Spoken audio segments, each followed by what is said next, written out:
Hello, welcome back. We're taking a look today at changelessness. And you are changeless, utterly, completely changeless, constant. You are. We all are. So rather than end our discussion right there, which we could very easily do, let's elaborate. Because why? Well, we're adult learners, so we need some elaboration. Because here in the world, if someone says you're changeless, you might look at all of the change and constant change around you and think this person is nuts. You might find yourself asking right now, what do you even mean? We're changeless. Every time I look in the mirror, there's another one of these white hairs. What do you mean? We're changeless. My bank account said one thing yesterday. Today it says something a lot less. What do you mean we're changeless? Well, this is a course in miracles. And if you're just joining us, welcome, first of all. This course has as its aim true perception. In other words, we're learning here by applying these ideas in our day-to-day lives, applying these ideas consistently, persistently. By applying these ideas in our daily lives, we're learning to perceive truly. In other words, we're learning to see things as they are, rather than the way we have made them, rather than the way we've fashioned them and set them up and orchestrated them and attempted to manipulate them, only to find our attempts at manipulating other people and all phenomena end up completely backfiring on us, blowing up in our faces, and they end in abject failure, even if we succeed in manipulating somebody for a little while, or changing a circumstance, or arranging our lives just so that everything is just perfectly pristine and beautiful for us. It doesn't last. Reality is changeless. It is this that we all know deep down, yet we've chosen to obscure this with our so-called individual lives, with all of our concerns of everything that goes on in the world. When we see ourselves as separate, this descent into complication is inevitable. Reality is not complicated.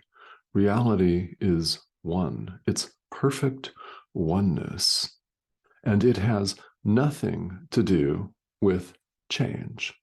It's changeless. So we're learning about the changelessness of mind.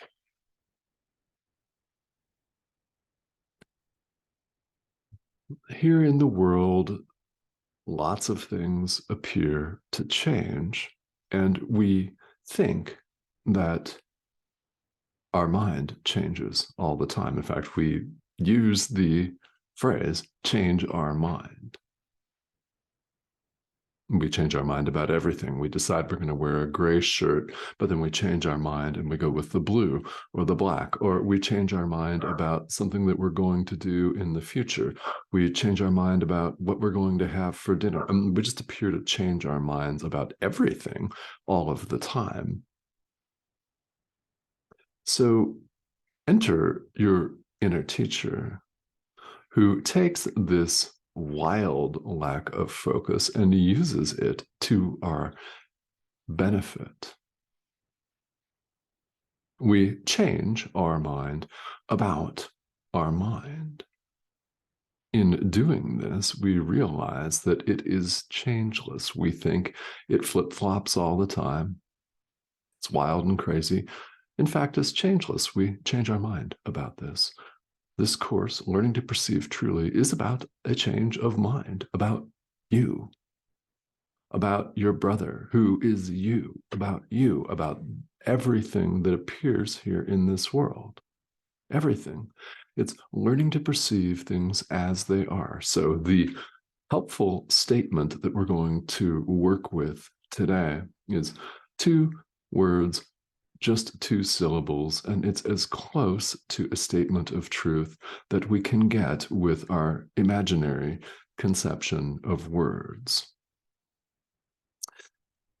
I say imaginary because what is a language but a series of sounds that we've made up and we've agreed upon as standing for certain things?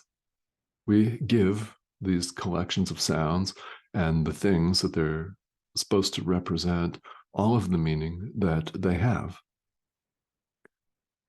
This is why it's one of the early workbook lessons that I've given everything I see all the meaning that it has for me. I don't know what this means. I don't know what anything is for. Yeah, those general, very early on workbook lessons aim to get us to look at how we're seeing things backwards, upside down, and to right our perception. So these 2 words, this statement that we're talking about here, God is.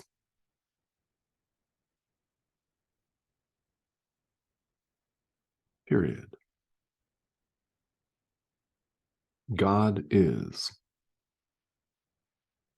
That's as close as we can get with our convention of words to truth, which is beyond words. It's beyond all of our concepts. It's beyond all of our ideas that we cling to and adhere to in the world. All of them. The very interesting thing from a practical standpoint here, from a perceptual standpoint, a learning to see things truly, what's important here is what this 2-syllable sentence does not say, but implies. When we say God is, what's implicit here is that only God is. God is totally, completely changeless, constant.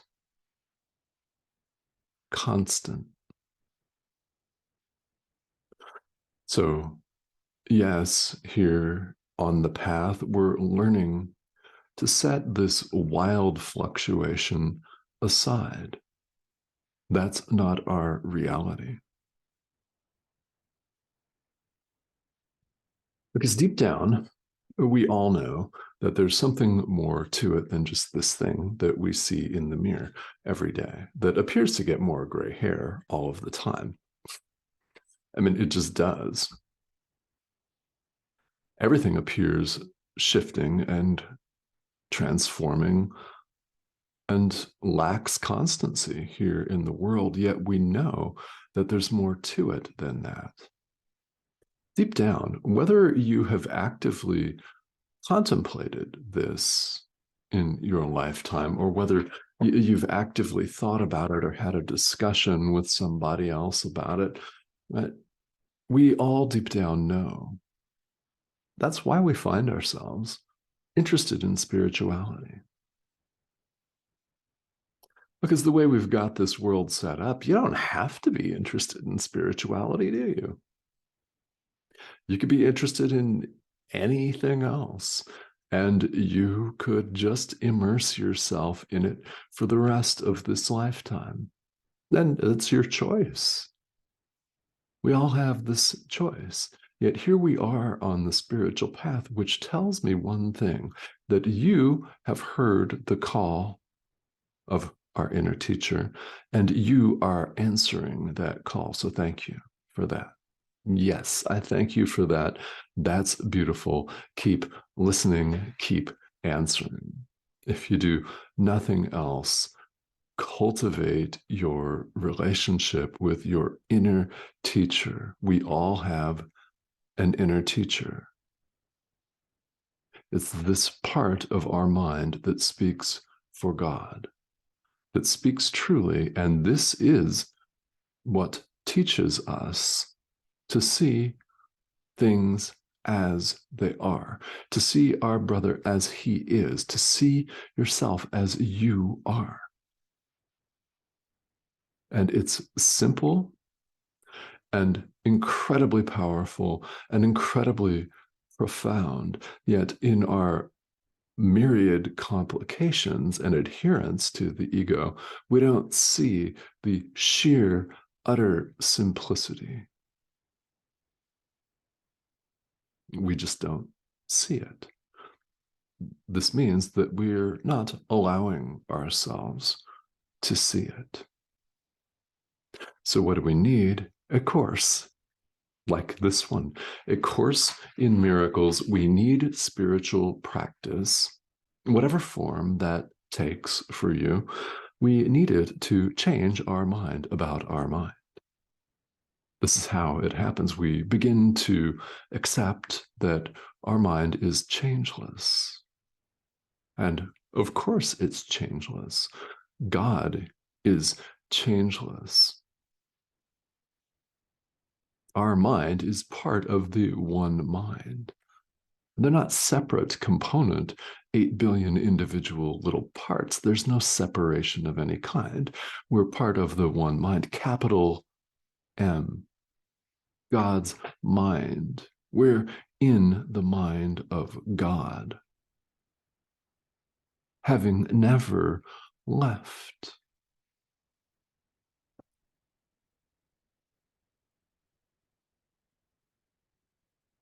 So we're allowing ourselves here on what we refer to as the spiritual path to wake up to this reality, which is what deep down we all want, the peace of God. That is what gets us on the spiritual path. That's what has us contemplating, however briefly, that there's something more to it than just what we see in the mirror, than just a pixelated image on your screen. There's something more to it than our job, for God's sake. I mean, really, right? There's more to it than just that. There's more to it than our next meal. There's more to it than paying the light bill. Not that that's unimportant. They're very important things here in the world. However, it's not all there is to it. And you know that, or you wouldn't be here. There's a lot of other content out there on the internet for your rapt enjoyment. Isn't there? Yet here you are, because you want the peace of God. So my invitation to you is to want nothing else. That's what Jesus tells us here in the Course, is that the only apparent difference between him and all of us is he learned to want nothing else but the peace of God. Nothing else. So let's learn to want nothing else.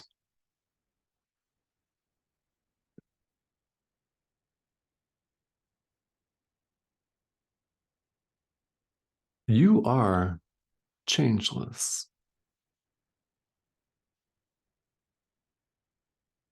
You are where you've always been, in the mind of God, at home in God.